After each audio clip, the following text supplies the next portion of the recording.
నిన్న అంటే ఆగస్టు 4వ తేదీన తిరుమలలో స్వామివారిని మొత్తం 75,356 మంది భక్తులు దర్శించుకున్నారు. అందులో స్వామివారికి మొత్తం 21,815 మంది భక్తులు తలనీలాలను సమర్పించారు.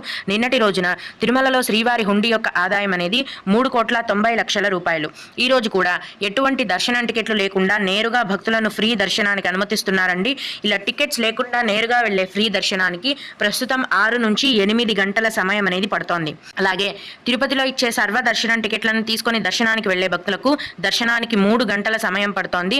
300 రూపాయల దర్శనం వారికి మరియు 500 రూపాయల దర్శనం టికెట్లు కలిగి ఉన్న భక్తులకు దర్శనానికి కేవలం 2 గంటల సమయం మాత్రమే పడుతోంది.